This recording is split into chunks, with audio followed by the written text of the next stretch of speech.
Hi there, it's Anita Johnson, and just a quick request before we get started. Please rate us on iTunes or wherever you catch our podcast. That helps other people to find us. And of course, give us a high rating. Thanks, and here's the show. Making contact. Making contact.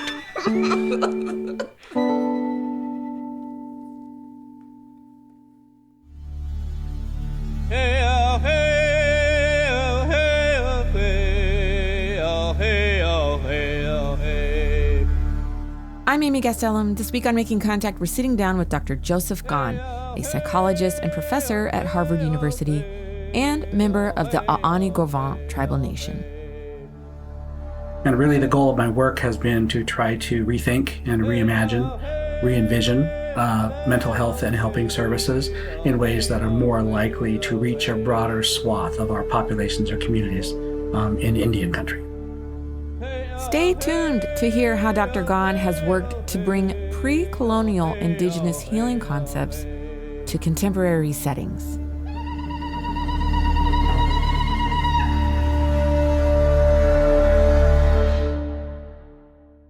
I'm Amy Gastelum. You're listening to Making Contact. Today, we're talking about how a return to cultural and spiritual practices may be one effective method of addiction treatment for some Indigenous people. Here's our interview with psychologist Dr. Joseph Gahn. Enjoy. Thank you so much for making the time today to talk to me. And let's just get into it. I'm just going to ask you to go ahead and introduce yourself however you feel comfortable. Well, my name is Joseph Gahn, and I am a psychologist and interdisciplinary social scientist. I am a professor at Harvard University. I've taught also at the University of Chicago and at the University of Michigan for 16 years. And I'm from Montana originally. I'm an enrolled member or tribal citizen of the Aaniiih Gros Ventre tribal nation of Montana. We're on the Fort Belknap Indian Reservation, which is north of Billings, about a 3-hour drive.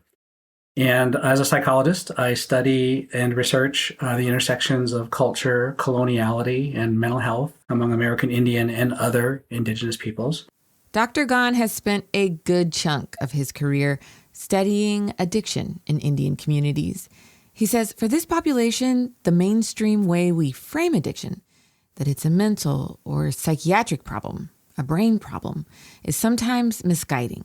I'm not saying it's not those things, but probably it's better formulated as a post-colonial disorder.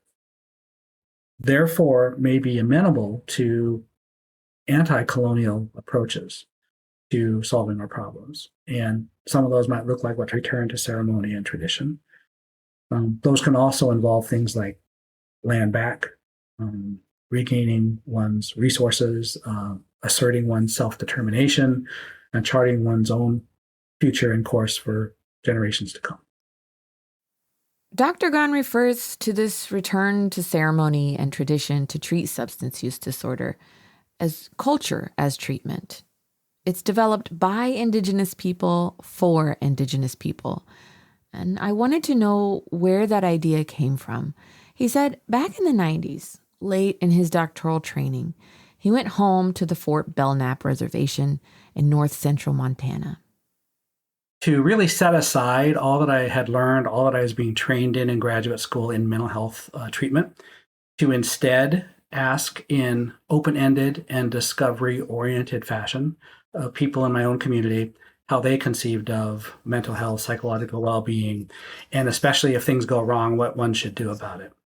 He talked with a lot of tribal members, his own extended family, tribal administrators, service providers. Eventually, he sat down with a tribal leader, an elder named Traveling Thunder. And Traveling Thunder was interesting because out of all of the folks I was talking with, he probably had the least firsthand familiarity with mental health services, with counseling, with psychotherapy, and those sorts of things. He was a traditional cultural practitioner, someone who had the right to run certain kinds of Indigenous ceremonies. What he told me, and which really changed the shape of my career, was that mental health services, as typically offered, are not necessarily available and accessible and desirable among all of our people. In fact, he pointed out that some of the quote unquote white psychiatrists in the Indian Health Service counseling clinic that we have on the reservation, in engaging in their helping activities, might instead be inviting community members to basically brainwash them forever, was how he put it. With the idea being that participating in counseling and therapy with clinicians who know minimally about the community and about our history and about our cultural vantage points, perspectives, and orientations might be engaged in activities that are culturally assimilative and ideologically suspect. So he sort of pointed out for me that mental health is not a necessarily in all conditions and circumstances a helping endeavor, even though most mental health practitioners are trying to be helpful. And it's not even a neutral endeavor. That in fact, because it prescribes certain ways of being and certain ways of acting and certain ways of recovering, and that those matter when it comes to colonial populations like American Indian people in the United States. Traveling Thunder explained that addiction for Indigenous Americans started because of historical wounds. He said that before Europeans came, it was like a paradise.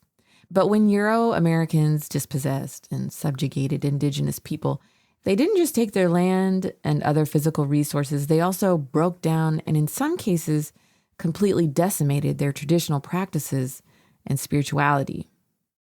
And so then we entered this period of kind of psychological disorientation, or sometimes we say anomie, which means you don't know who you are and where you belong and what you're supposed to do, what a good life is. And that's not conducive to well-being. And so addiction, trauma, those kinds of things come in the wake of that. And fortunately, he felt like, well, that's not the be-all, end-all. There is a time since the 1970s, especially when the American Indian movement, the Indian rights movement was so active, that we came, he said, to look back to tradition and to recognize that the elders had things to teach and to go back to the sweat lodges to pray and to sweat. And so his view was that the mental health concerns of Indian country had arisen and could find their solution in this history. And so this set me on a path to want to be much more open than I had been earlier, not just to learning the latest, greatest professional mental health interventions that psychological science and psychiatric expertise can provide, but also to attending very closely and carefully to things that we might consider therapeutic that may look nothing like counseling, psychotherapy, other kinds of mental health services, but still might indeed be therapeutically beneficial for people. And so how would you say that led into this really innovative research project that you did with the Blackfeet Indian Culture Camp? Can you talk about how that camp got inspired? And I have to tell you, I did read the research brief that you published in 2015 all about it. And I really loved the descriptions of the camp itself. There was a line, you're going to laugh. I underlined this because I'm also a writer and I appreciated it. The tall grass was mown in a flat area to keep away mosquitoes prior to the delivery of camp supplies. That's just a beautiful detail.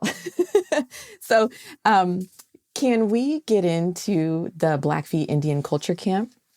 So I approached a colleague named Patrick Calf-Looking, who was then the director of the Blackfeet Chemical Dependency Addiction Treatment Program. Crystal Creek Lodge was the name of this treatment program at that time, and it was an accredited residential substance abuse treatment program, the only one in Montana that really served other American Indian clients, especially Blackfeet people, of course, but from all over the state and even the region. And it was a Minnesota model style addiction treatment program in which people would come and live there on premise for 30 or 60 or 90 or 120 days at a time.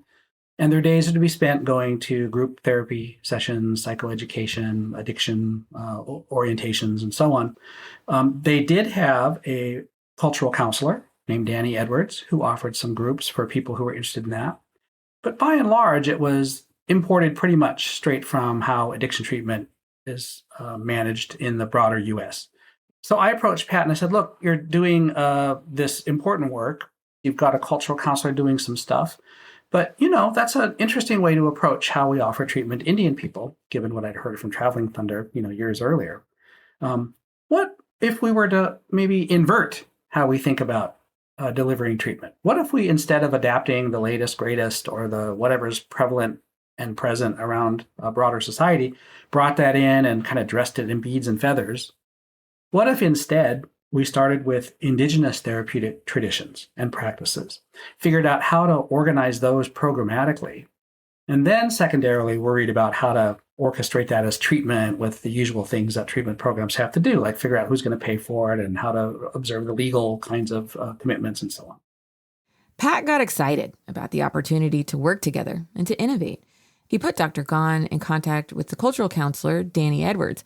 Dr. Gahn and Danny were connected with leaders of the Crazy Dog Society. The Crazy Dog Society was a grassroots group of, we could say, neo-traditionalists, Blackfeet people, who were interested in establishing, or rather reestablishing, what they called the old Blackfeet religion, quote unquote. And so, of course, they had something to say about what might be therapeutically beneficial in the context of addiction treatment. So Dr. Gahn and Danny went to a ceremonial gathering of the Crazy Dog Society. They wanted to ask them if they would help develop the project that they were planning. And so we were in the ceremony for maybe an hour or two before the floor, opened up for us. And the leader said, okay, how can we help you? And Danny said, Joe, take it away. So I felt immediately on the spot because I hadn't expected that I would be the one to explain this.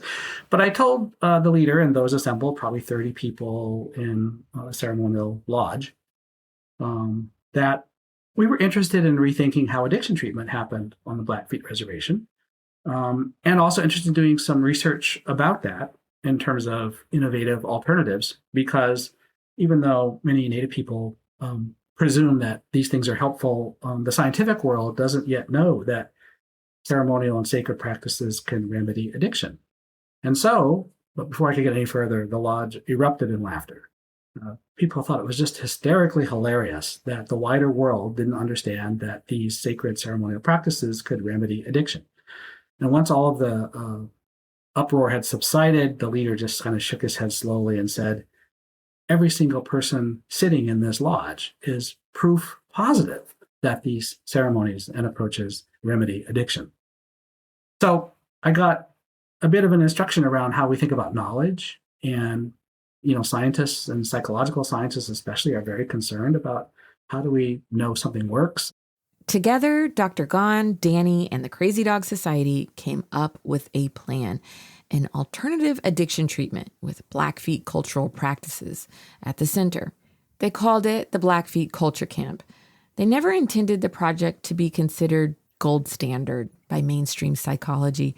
It was created as a proof of concept. They wanted to see if it was possible to get something together that could engage clients and be thought of as positive and beneficial. 4 men from the Crystal Creek Addiction Treatment Center volunteered to participate. It was 2 weeks in which addiction clients would come out of their residential program and live in the bush like their pre-reservation ancestors to a certain degree. The Crazy Dogs had decided that really what people needed was to learn more about how pre-reservation ancestors lived. And so we first pitched a teepee camp, including a pretty complicated double teepee for meeting purposes that took a little extra time to do, but now everyone involved knew something about how to put up a teepee. Very first thing we did once all the camp was established was to have a pipe ceremony, which is, a sacred prayerful ceremony in which you share the smoking of tobacco on a pipe, which I think signaled that the sacred and ceremonial, the spiritual, is really the foundation of this way of approaching addiction treatment. The second day, the very next day, we all went out into the bush and basically built a sweat lodge from materials out there and had a sweat lodge ceremony together. Took pretty much all day. But again, really accentuating how important the sacred and spiritual is for therapeutic benefit. There were stuff going on every day for the next 2 weeks that engaged clients. And that also depended upon members of the Crazy Dog Society themselves to show up and to lead and guide support. Some days there would be 5 or 6 members of the Crazy Dog Society present, but sometimes there were as many as 30 members. And when they were out in these big groups, picking sage and sweetgrass, sacred medicines used for prayer and purification, it was hard to tell who was who. I overheard people saying, they didn't really even know who the clients were versus the Crazy Dog members were, and that any Blackfeet person could benefit from this kind of a program. So in the end of 2 weeks, I had a chance to interview all of the men clients who had participated. And, in maybe an hour interview with each of them, in which I encouraged them to talk about things they liked and things they didn't like, things to improve, it was overwhelmingly positively received. I mean, that's not to say they didn't have critiques or things that could be improved. But, some of these guys had been to treatment multiple times. I think one over 10 times to treatment at various points. Some of them court ordered, those kinds of things. But they all expressed a preference for this sort of approach to treatment compared to, behind locked doors at night, up at 8 a.m, hour after hour of structured group activities, So it was pretty remarkable in terms of proof of concept, just being able to put it together and pull it off and engage clients. And they at least were willing to share that they thought it was beneficial and preferable in some ways to treatment as usual. Here it was, culture as treatment. Interventions made by and for Indigenous people, using culture to heal. Because underneath all of Indigenous traditional notions of health is the idea of spirituality and religious understandings. Health is a condition of being in proper relationships with those around you, whether it's humans or other than humans.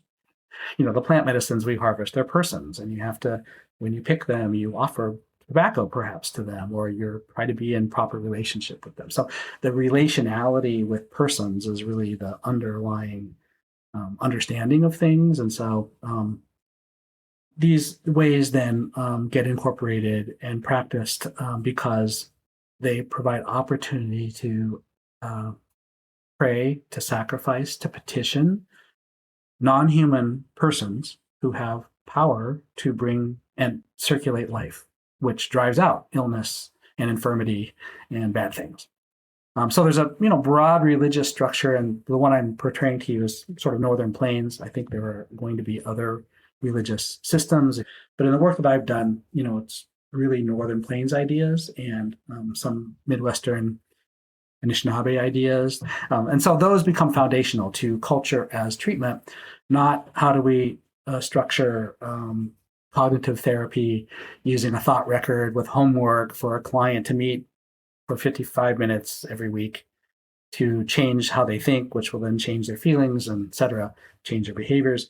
Nothing wrong with that. And there are Indian people who do and have benefited from that. And there are probably more who don't get it, who would benefit from it. I'm not knocking that.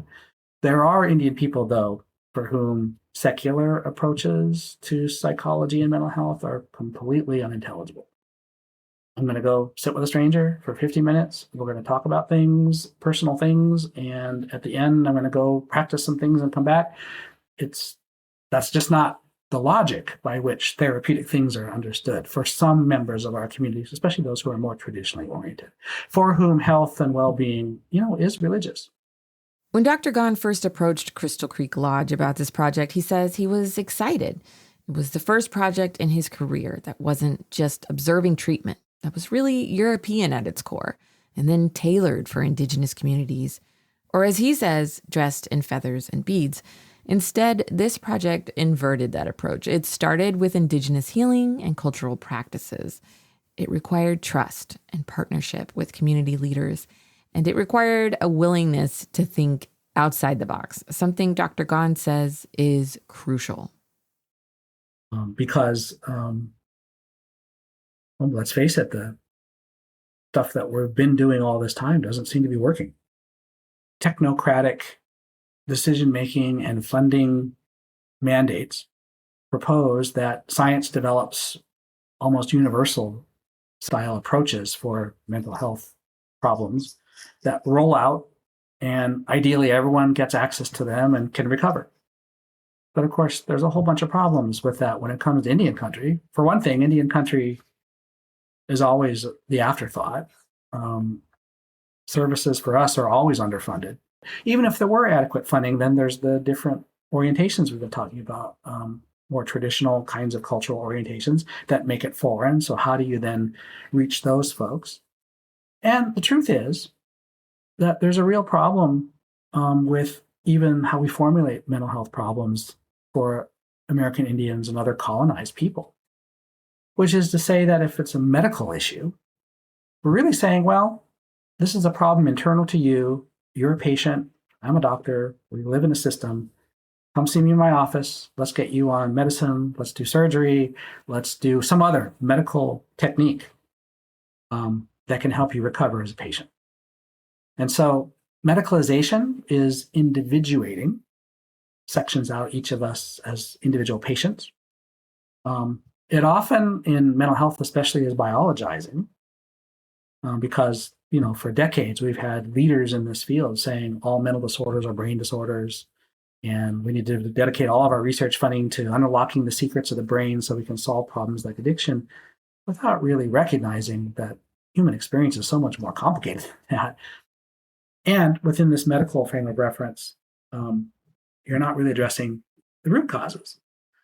So when I said addiction is probably best formulated as a post-colonial disorder, that's a problem frame that can suggest non-medical ways of trying to engage and help.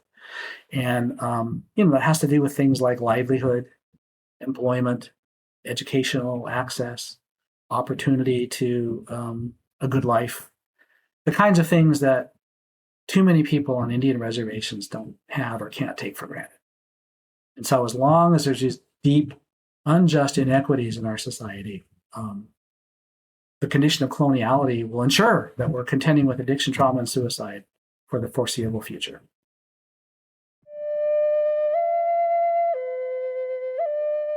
You're listening to Making Contact. Just jumping in here to remind you to visit us online if you like today's show or want to leave us a comment. We have more information at radioproject.org. And now, back to the show.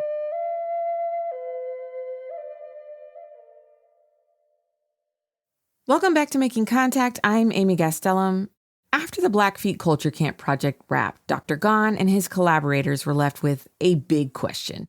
How can a project that's culturally specific to the Blackfeet Nation be made appropriate for other Indigenous communities? And that's when he partnered with the Urban Indian Health Center in Detroit. The director at the time, Geraldine Church, a Lakota social worker, helped him develop a way to apply traditional healing practices into an Indian Health Service-funded health center that served Indigenous people from over 100 different tribes. The diversity was a challenge. So what we ended up doing in that program was settling on a kind of Indigenous traditional spirituality orientation program.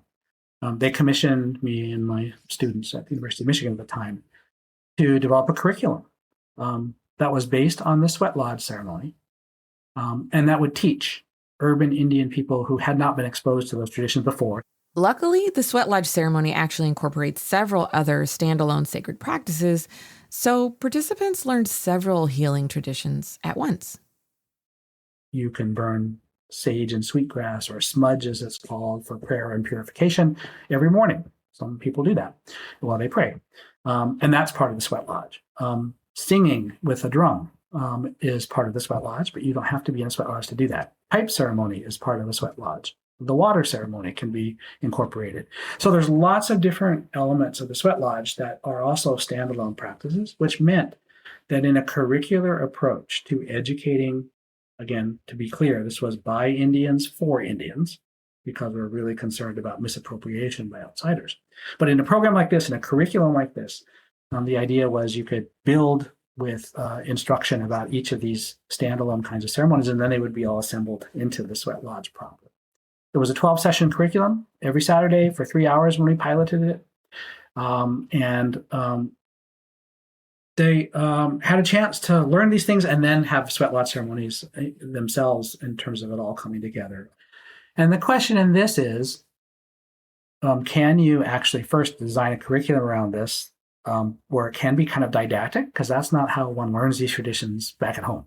So that's the innovation. It's very structured and very didactic. That not only has the opportunity to increase portability, because once you have the curriculum could be shared and other people could offer the curriculum, in fairly identical fashion. Dr. Gahn says the structure also means it can be more easily evaluated scientifically. This can help with things like funding. That was the extension of lessons learned from the Blackfeet Culture Camp, the Urban American Indian Traditional Spirituality Program curriculum that we designed with Detroit Urban Indian Health Center. Is there anything that you're excited about or that's giving you hope in this moment? We have a lot more Indian and other Indigenous people entering into the mental health professions and in particular into mental health research. This is really important because once we enter these fields, we can harness perspectives and tap relationships and proceed in ways of knowledge generating, knowledge gathering, to center, highlight, accentuate Indigenous knowledge in the work that we do to better understand how mental health can be addressed in Indian country. So it's just crucial that there's more and more people who are not just trained clinically and in mental health, but also are in a position, whether it's an academic university appointment or some other way, to engage in systematic inquiry about these matters and to try new things out and to report what they learn in partnership with communities. And so it's really important to recognize and appreciate the expertise of community partners in these matters, and to together figure out how to harness all of the talent involved to solving our problems in our own way and on our own terms. Thank you. Is there anything else that you think we should know? It bears saying the usual stuff, which is that American Indian and other Indigenous peoples in U.S. society are simultaneously everywhere and nowhere. There's sports teams mascots with stereotypical performances, commercial products with logos and images, street names, mountain names, river names, Indian people, Indian influence is everywhere. But most Americans don't take stock of that much. And of course, those are typically historical and stereotypical representations. So they're not accurate and they're not current. Meanwhile, there are millions of Indian people, members of federally recognized tribes or citizens of tribal nations, who are living and working together to try and chart a future for our young people. And we could barely get a hearing. So the paradox is punishing because what most Americans know about Indian people is, as I say, inaccurate and out of date. And almost no Americans know that they have talked with or engaged relationally with other Indian people. And that's what we need to remedy. So anything that gets Indian people interacting with the broader society, talking about modern matters and current issues and the future, starting from here and now, is really important. And so I so appreciate you reaching out about this podcast or this radio program because it's really important for this word to get out.